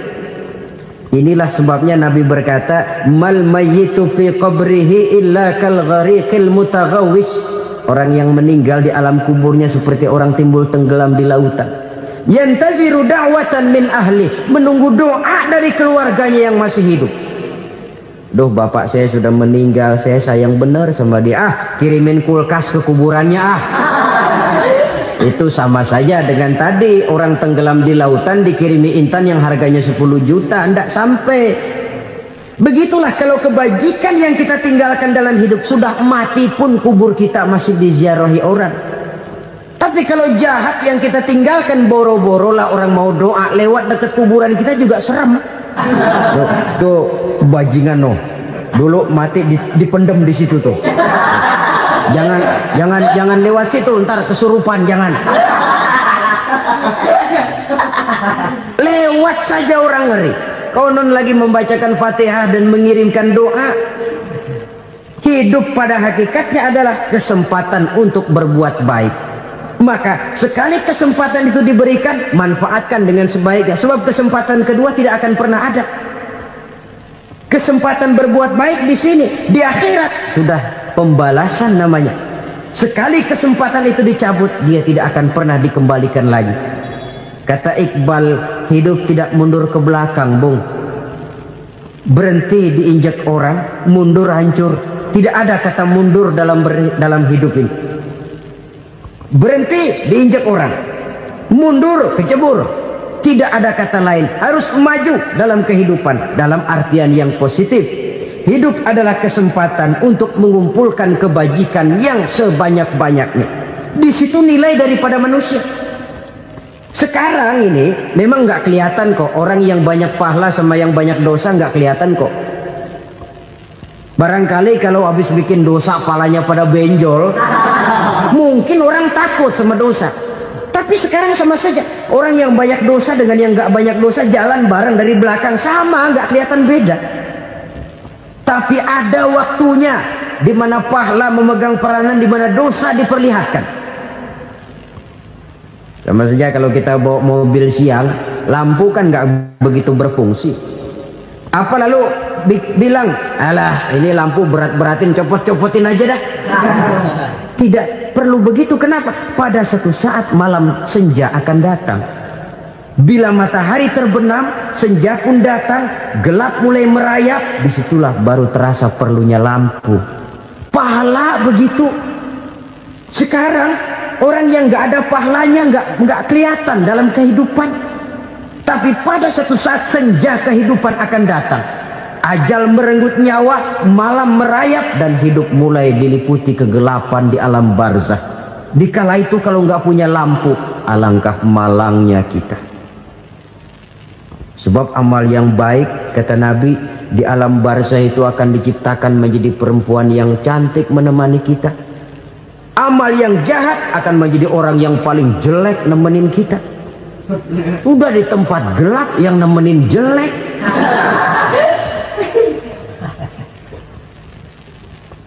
Kaum muslimin rahimakumullah. Kalau demikian masalahnya, tergantunglah kita pandai memanfaatkan waktu. Al-waktu kasaif, waktu itu cepat sekali. Yang namanya waktu itu tahu-tahu. Tahu-tahu udah tahun 87. Tahu-tahu udah begitu. Tahu-tahu yang kemarin anak-anak sekarang udah pada punya anak. Tahu-tahu saja itu. Begitu cepat waktu berlalu. Kalau tidaklah pandai kita memanfaatkannya, akan rugi kita. Nabi bersabda, "Man kana yaumuhu khairun min amsihi fahuwa rabih." Barang siapa yang hari ini lebih baik daripada hari kemarin, itu orang untung. Hari ini lebih baik daripada kemarin. Bulan ini lebih baik dari bulan kemarin. Tahun ini lebih baik dari tahun kemarin. Itu orang yang beruntung. Tahun kemarin sembayangnya maghrib doang, sekarang udah tambah isya. Tahun kemarin cuman Idul Fitri aja ngancem bener, sekarang udah tambah Jumat, lalu tambah lagi maghrib, tambah lagi isya, dan selanjutnya. Hari ini lebih baik daripada kemarin, itu orang yang beruntung. Wa man kana yaumuhu mislu amsihi fahuwa khasir. Lalu barang siapa yang hari ini sama saja dengan hari kemarin, itu orang rugi. Hari ini sama dengan kemarin, rugi itu. Bulan ini begitu, bulan kemarin begitu, tahun ini begitu, tahun lalu juga begitu. Rugi itu orang. Rugi apa? Rugi umur. Umur tambah, amalan gak pernah tambah.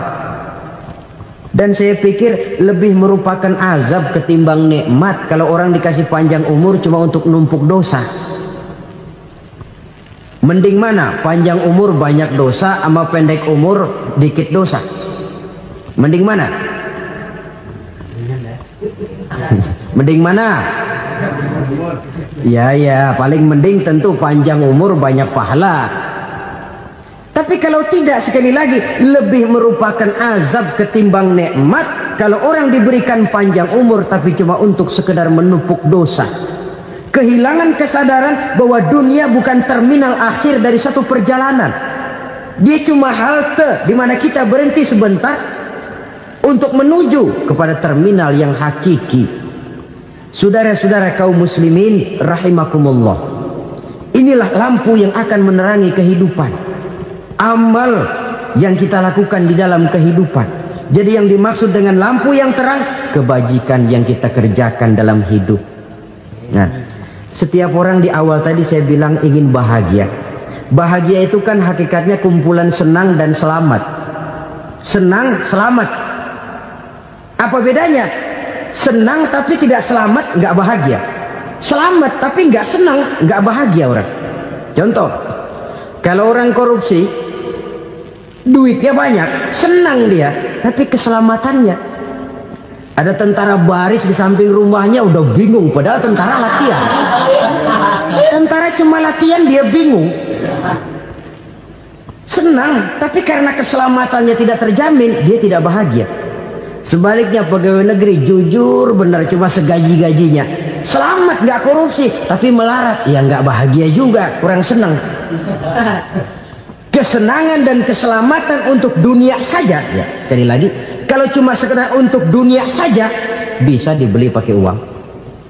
Bisa dibeli pakai uang.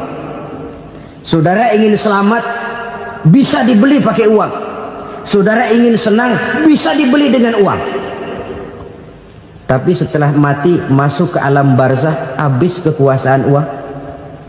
Nggak bisa lagi beli keselamatan pakai uang, tidak mungkin lagi membeli kesenangan dengan uang. Di situ pahala yang megang peranan. Makin banyak pahala, makin banyak saham untuk membeli kesenangan dan keselamatan, untuk memperoleh yang namanya bahagia. Dan jangan lupa loh, di alam barzah kita nggak sebentar, menunggu datangnya kiamat. Loh iya, kalau kita begitu dikuburin terus kiamat datang, untung. Tapi kalau masih harus 1000, 2000, puluhan ribu tahun yang akan datang dalam satu penantian yang begitu lama tanpa saham untuk memperoleh kebahagiaan, satu kemalangan yang tidak ada pernah putus-putusnya. Janganlah tergelincir oleh kebahagiaan sebentar yang menipu dengan mengorbankan kebahagiaan hakiki yang berjangka panjang. Apa artinya senyum sejenak kalau harus ditebus dengan tangis seumur hidup? Biarlah kita minum jamu, pahit memang, getir memang, tapi kan besok badan sehat. Daripada sekarang minum sirup, manis memang, enak memang, tapi bibir pada jontor besok. Sirawan, batuk, nggak karu-karuan. Banyak orang tertipu oleh kesenangan yang sebentar. Padahal laisa kullu ma yalma'u zahaban. Belum tentu semua yang berkilat itu emas. Belum tentu semua yang gemerlap itu intan. Karena itu marilah manfaatkan kesempatan yang diberikan Allah ini untuk mengumpulkan kebajikan yang sebanyak-banyaknya. Yang terakhir sekarang, yang keempat, tanda orang bahagia kata Nabi. Zaujatun salihah. Orang bahagia itu tanda yang keempat kata Nabi, punya istri biar cakep asal taat. Sudah surga itu, cakep taat. Istri kayak gitu, kalau belum mati jangan dikuburin dulu. Sudah cakep taat lagi. Tapi kadang-kadang enggak, udah jelek ngadat melulu. Apa yang mau dipilih? Sebab itu Quran mengatakan istri pakaian untuk suami, suami pakaian untuk istri. Kenapa suami istri diibaratkan pakaian? Alangkah tingginya gaya bahasa Quran ini. Suami istri teman hidup, hidup perjalanan panjang. Sejak kita dalam rahim sudah ada hidup kan di sini. Sampai ke alam dunia, masuk ke alam barzah, kumpul di padang mahsyar, sampai menuju akhirat, itu perjalanan hidup. Carilah istri atau suami teman hidup yang membawa manfaat tidak hanya kehidupan di dunia ini, sampai di alam barzah, sampai di padang mahsyar.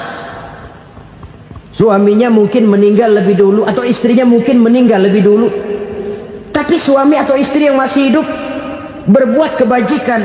Suami saya meninggal, ada hartanya, saya sedekahkan, niat pahala untuk almarhum suami saya. Ini teman hidup, tidak dibatasi dan tidak bisa dipisahkan oleh maut sekalipun. Zohirnya mungkin pisah, badannya mungkin pisah, tapi hatinya, jiwanya, kebersamaannya dalam menghadapi kehidupan. Karena itu saudara-saudara, bahasa Quran indah. Suami istri diibaratkan seperti pakaian. Apa fungsi pakaian? Pertama, pakaian jadi kebanggaan. Artinya suami harus menjadi kebanggaan istri, istri harus jadi kebanggaan suami. Yang kedua, pakaian itu kan fungsinya menutup aurat. Artinya sesama suami istri harus saling menjaga kekurangan masing-masing. Jangan malah sesama suami istri saling membongkar rahasia dan aibnya sendiri-sendiri. Istrinya diceritain jeleknya di mana-mana, atau suaminya dibongkar rahasianya di pasar umum. Itu sudah tidak lagi berfungsi sebagai pakaian. Kenapa semua ini diperlukan? Karena kita menyadari bangsa yang baik terdiri dari masyarakat yang baik. Masyarakat yang baik merupakan susunan dari warga yang baik. Warga yang baik adalah terdiri dari rumah tangga yang baik. Dan rumah tangga yang baik merupakan susunan dari pribadi yang baik. Dari situ langkah dimulai. Membangun satu bangsa yang baik diawali dengan membangun rumah tangga yang baik, dengan menciptakan pribadi-pribadi yang baik. Sehingga dari sini diharapkan berkembanglah nilai-nilai kebaikan. Orang akan bahagia mempunyai istri yang soleh. Kenapa? Tidak ada seorang suami bisa sukses jadi apapun dia, apapun profesinya, dokterkah, kiaikah, mubalikah, petanikah, pengusahakah, pejabat tinggikah, tidak ada seorang suami yang bisa sukses tanpa peran serta istrinya. Walaupun memang peranan itu tidak begitu kelihatan, tapi sangat menentukan. Karena itu, saudara hadirin yang saya hormati, Islam sangat menghargai kaum wanita, memberikan kedudukan yang tinggi sepanjang tidak mematikan kodrat kewanitaannya.